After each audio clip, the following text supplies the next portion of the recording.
England team announcement. Winners and losers versus Wales, with England's 23-man squad named for their Six Nations opener against Wales this Saturday. Steve Borthwick's selections have already generated conversation. From bold choices to unfortunate omissions, the squad paints a clear picture of England's priorities and depth heading into the tournament. Here, we break down the winners and losers from the Red Roses' latest lineup. Winners: Henry Arundell, perhaps the most exciting backline inclusion. Henry Arundell earns a starting spot on the wing, a chance he has waited for since his return to England. With Ollie Lawrence sidelined by injury and the absence of Tom Roebuck, Borthwick could have opted to keep Tommy Freeman on the wing, but he instead started Freeman at center, opening the door for Arundell. The 23-year-old has had an impressive season since returning from his stint at Racing 92, showing improvements in areas previously considered weaknesses: defensive positioning, high ball management, and chase support. If he carries these enhancements into Test rugby, Arundell represents a major threat to opposing defenses, combining explosive pace, strength, and balance. With 8 international tries already to his name in just 11 appearances, Arundell could be a game-changing presence, provided England can deliver the ball into space for him to exploit. Saturday at Twickenham could see him make a serious statement as a key figure in England's attacking arsenal. Freddie Steward at fullback. Freddie Steward is back in the starting 15, and while his selection might not shock fans, it carries significance. The return of George Furbank and the versatility of Elliot Daly means Borthwick has options, yet he has opted for Steward, reflecting trust in his aerial dominance and attacking awareness. However, Steward faces pressure to perform. The recent escort law amendment has highlighted areas of vulnerability, and Steward must assert himself in the air to maintain his place. He is 25 and at a stage where he needs consistent high-level performances, otherwise England's deep talent pool, including Joe Carpenter, George Hendy, and Furbank, is ready to step in. For Steward, this match is both an opportunity and a test of resilience. Fraser Dingwall, the midfield, sees the return of Fraser Dingwall, a decision that highlights Borthwick's balance of form, experience, and club chemistry. After a mixed start to his Test career, Dingwall impressed in the 2025 Six Nations and starred in England's win over the All Blacks. In November, an injury opened the door for Max Ojomoh, whose man-of-the-match performance against Argentina sparked calls for him to start against Wales. Yet Borthwick has opted for Dingwall, likely valuing his experience, leadership, and ability to link play, particularly with Tommy Freeman, his Northampton club partner. This pairing combines familiarity, strategic intelligence, and attacking potency. For England, Dingwall is the glue that can hold the midfield together while allowing Freeman and Arundell to shine. Guy Pepper in the back row. Guy Pepper continues to consolidate his position as a reliable blindside flanker.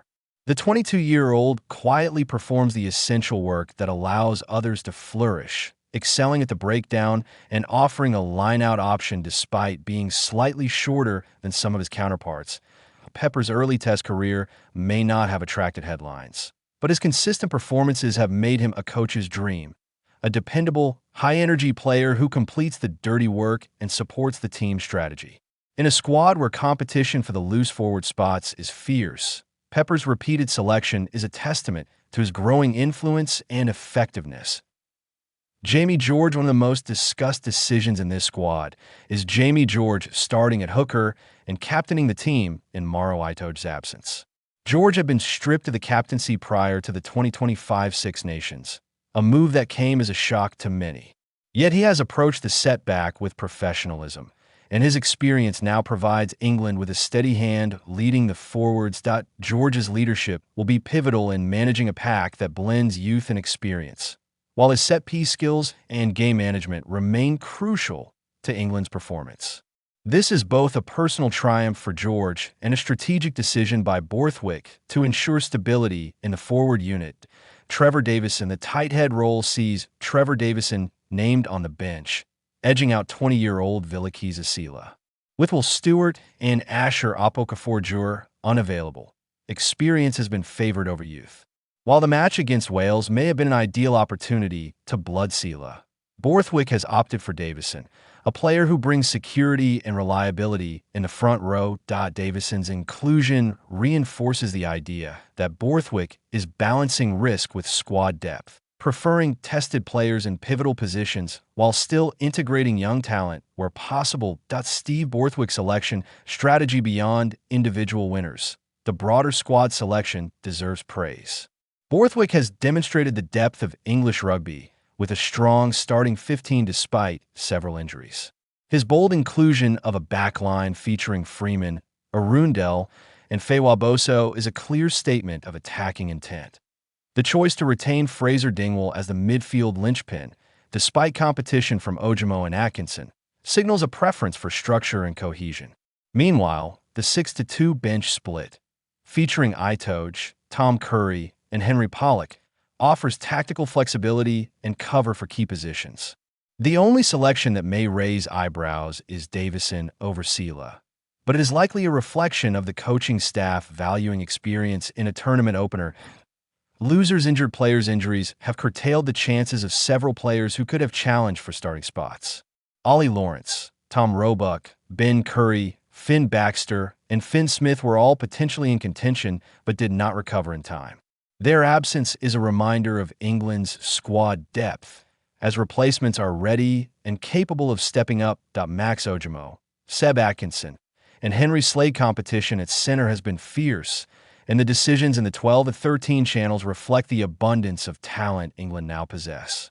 Dingwall, Ojomoh, and Atkinson were all options, yet Borthwick chose Dingwall for experience and the club connection with Freeman. Seb Atkinson and Henry Slade miss out, despite both having strong cases. Slade, who started against Argentina in November, is effectively lower down the pecking order once all preferred players are fit. These omissions highlight the challenge of breaking into a squad brimming with talent. That Jack Van Poortvliet, scrum half, is another area where competition is fierce. Van Poortvliet, who has been in excellent form for Leicester Tigers, misses out behind Alex Mitchell and Ben Spencer. Spencer, despite being 33, continues to perform at a high level, and Mitchell has established himself as a reliable partner. While disappointing for the Leicester man, patience seems to be Borthwick's approach. If injuries occur, Van Poortvliet may yet be introduced, but for now, England favors experience and established combinations at the base of the field.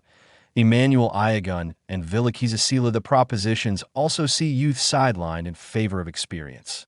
Iyogun has been in excellent form for Northampton, but Davison's selection shows Borthwick's preference for proven reliability. Similarly, Sela misses out, denied the chance to gain Six Nations exposure in favor of a slightly more seasoned tight head. Chandler Cunningham-South, perhaps the most notable back row omission, is Chandler Cunningham-South. A physically imposing and dynamic player, he offers carrying threat and line-out utility. Yet Borthwick has opted to select Alex Coles, a player more familiar with covering lock, and maintain a balance between youth and experience. Cunningham-South's exclusion will disappoint, but it also reflects the intense competition for back row spots in the England squad. That George Furbank and Elliot Daly, the final notable omissions, come in the back line. Furbank, who could have provided extra playmaking alongside George Ford, misses out as the midfield pairing of Freeman and Dingwall is prioritized. Similarly, Daly, capable across wing, center, and fullback, is overlooked after a poor performance against Argentina. Both remain quality players, but Borthwick has chosen form and tactical fit over versatility. The conclusion Borthwick's England squad for the Six Nations opener against Wales highlights both the strength and depth of the current Red Roses team.